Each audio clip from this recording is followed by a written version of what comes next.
and try to show care, try to show feeling, try to show emotion. Maybe that's what it boils down to. Because why would someone have a thought in their mind to kill others unless if they're feeling very sad or depressed inside? I'm also looking at the actual shooter himself. And then I'm looking at the shooter's family, I'm looking at the shooter's friends, and things of that sort. I don't know if he had a job. I don't do research like this.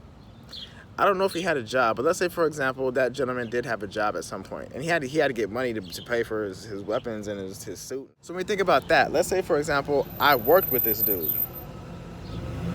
Let's say he and I both worked at Coffee Bean.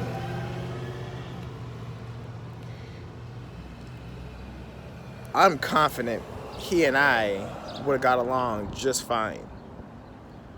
No lie. When I talk about I got stories for days, I also have a story of a hotel that I worked at. So when you work at a hotel, you're in a certain department, and someone else in your department tells you to watch out for a specific supervisor. So watch out for this one, because you know. So once you rub the hand, you're letting us know, because the color of our skin, we might be looked upon a certain way, so we gotta be careful with this person. I was like, okay, cool, thank you. But as I meet this person, I talk to this person, I work with this person, and then we're doing graveyards together at one point. And me and this person are both like doing karaoke to Eminem's Superman.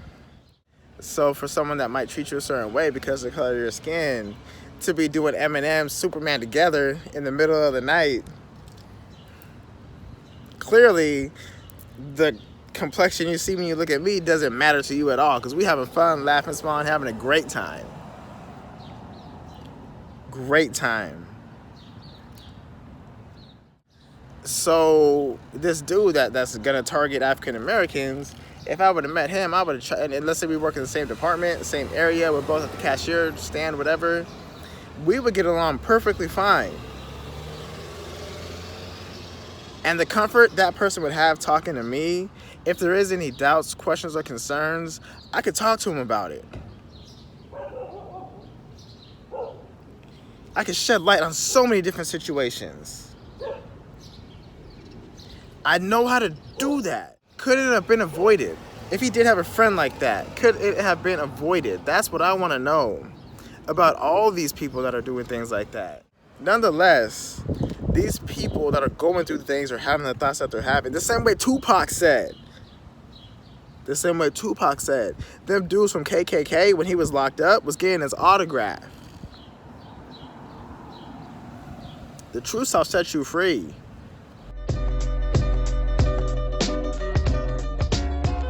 I learned things there. In jail, it's like how you should be in life. Humble. I was talking to skinheads and everything. Because you don't like black people, all right, that's fine. That's your opinion. Just like I want people to respect my opinion when I'm rapping, I'm going to respect your opinion. But I want you to treat me with respect, and I'll treat you with respect. And we get along good. This guy's skinhead, hate black people all over. He getting autographs for his little cousins. I felt like I accomplished something. I know by him getting my autograph, that meant something to me. You know what I mean? He couldn't hate black people and come get my autograph. We both locked up. I'm black. You're white. You're part of a supremacy that hates black people, but you're asking for my autograph. And I'm black. Look at that. Look at that picture. And tell me, what do you think of that? We could easily point the finger at other people. But if we start to take situations and put it in our own hands, and we put more love, thought, and prayers into the world and each other, there is a possibility that things could possibly be better if we find a way to attempt to get on the same page. And if we're not on the same page, because it's definitely not guaranteed, at least try to understand. And try to show care, try to show feeling, try to show emotion. But once we welcome them with open arms and show them it's okay, we love you, you're welcome here, you can stay with us, then all that hate will start to soothe. And you think about the Grinch and how small his heart was and how big it grew when he felt the love. The truth shall set you free. The Grinch has been out for fucking ever. Started with a heart this big, and he wanted it to get smaller and smaller.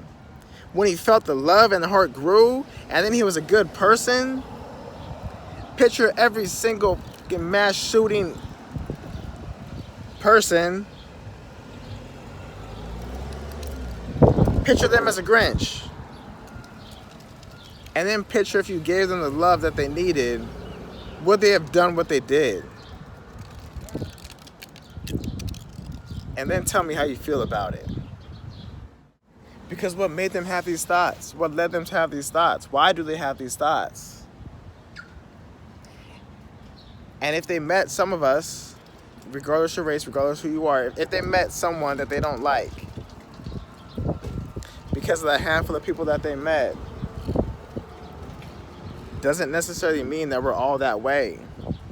So if they met some bad ones and they want to do something bad to retaliate, if these other ones that are of that same group come across that person, welcome that person, and let's say that person's like, oh, I met someone the other day and this happened to me. And technically if we start getting on a similar path or similar mission like of that sort, then you can be like, then you can be like, damn, I'm so sorry. I apologize. On their behalf, I apologize. We're definitely not all like that. You know, we all come from different places. We all come from different backgrounds. They might have been going through something that day. Not to say forget about it, but you know, like, hey, we're still here today. We're still blessed with an opportunity at life. We still have a chance. We can still do things. We can still do right. And then, because especially if you're thinking certain thoughts, and then once you get caught, if you had your own life, then you're gone too. Is it worth it? Or once you get caught, now your whole life is like, your whole life. And if you're alive every single day, but you're in a maximum security prison, now how do you feel about life?